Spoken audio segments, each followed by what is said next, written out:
এটা খুবই সেন্সিটিভ একটা বিষয়। আসলে যার সাথে ঘটে এইটার পেইনটা আসলে সে ছাড়া পৃথিবীর আর কেউ বলতে পারবে না। ওই যে একটা প্রবাদ বাক্য আছে না, যে বুঝিবে সে কিসে কবু আসে বিষে ধ্বংসিনে জারে। তো যে বিষের ব্যথাটা পাইছে সেই একমাত্র বলতে পারবে। এটা সে ছাড়া, এটার বিচার কিভাবে করা উচিত এটা সে ছাড়া কেউ বলতে পারবে না। এবং যে বলে যে এভাবে এভাবে বিচার করো, তার বলাটাও আমার কাছে রাইট মনে হয় না, বিকজ সে তো কখনো এটা ফেস করে নাই, সে কিভাবে বুঝবে।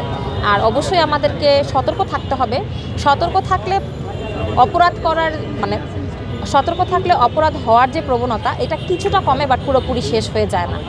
আর এই যে এত বড়টা ক্রাইম, এই ক্রাইমের পেছনে শুধুমাত্র একজন ক্রিমিনালই দায়ী, অন্য কেউ না। আমরা যে বলি যে এই ক্রাইমের পেছনে এই দায়ী সেই দায়ী, অমুকটা কেন করা হয় না, তমুকটা কেন করা হয়েছে, এত কিছু যে আমরা বলি না, এটা টোটালি একটা রং কনসেপ্ট। একটা ক্রাইমের জন্য শুধু আর শুধুমাত্র ক্রিমিনালই দায়ী থাকে, অন্য কেউ না। সত্যি কথা বলতে আগে একটা সময় মনে হতো যে না ঠিক আছে, মনে হয় বয়স বাড়লেই মরবো, এর আগে মরবো না বা এর আগে কোনো কিছু হবে না, এরকম একটা ধারণা ছিল।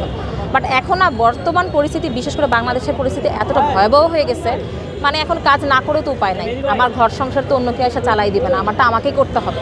তো এখন না জাস্ট হচ্ছে আমার ভিতরের যে কলিজাটা, এটা জাস্ট হাতের মধ্যে করে নিয়ে রাস্তার মধ্যে বের হচ্ছি। যে কোনো সময় কলিজার মধ্যে আঘাত লাগতে পারে, এরকম একটা টেন্ডেন্সি মাথার মধ্যে নিয়েই সবসময় চলতে হয়, যে কোনো সময় যে কোনো একটা অঘটন ঘটতে পারে।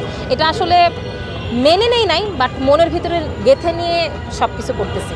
আসলে এটার জন্য কোনো এক্সপেকটেশনও মানুষের কাছ থেকে করা যাচ্ছে না যে কে কতটুকু হেল্প করবে বা কী। আমি যে নেগেটিভ কমেন্টগুলো, সেগুলো কখনোই ওভাবে গায়ে লাগাই না, বিকজ আমি মনে করি যে কি বলবো, ভার্সেটাইল মানুষ এই দুনিয়াতে। এক একটা মানুষ এক একটা পরিবেশে বড় হয়েছে, এক একটা মানুষের শিক্ষা দীক্ষা বেড়ে ওঠা এক এক রকম। সো সে কি প্রতিফলন ঘটাবে এটা ডিপেন্ড করতেছে হচ্ছে তার পার্সোনালিটির ওপর এবং তার ফ্যামিলির শিক্ষার উপরে। সো এই জন্য আমি কোনো কিছু মনে করি না। আর যারা হচ্ছে আমাকে ক্রিটিসাইজ করে পজিটিভলি, সেটা আমি সবসময় গ্রহণ করার চেষ্টা করি, যে আমাকে ভালোটা কোনো কিছু বলতেছে বা কেউ যদি আমার প্রশংসা করে সেটাও আমি গ্রহণ করার চেষ্টা করি।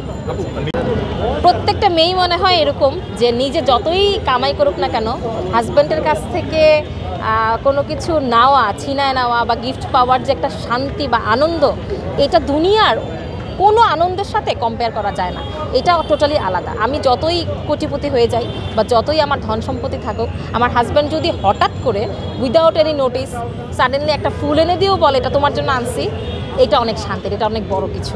সো ঈদের জন্য যে সে স্পেশালি আমার জন্য কিছু কিনবে বা কিছু করবে, এটা আমি এক্সপেক্ট করি না। বাট আমি চাই যে হ্যাঁ, সে মন থেকে যখন কিছু একটা দেখে মনে হবে যে না, এটা আমার ওয়াইফকে পড়লে অনেক ভালো লাগবে, ফাবিয়াকে পড়লে অনেক ভালো লাগবে, বা সে ইউজ করলে অনেক মজা পাবে, বা তার এটা উপকারে আসবে, তখন আমি সেটা অবশ্যই চাবো সে এই কাজটা আমার হাজব্যান্ড করুক। That's it.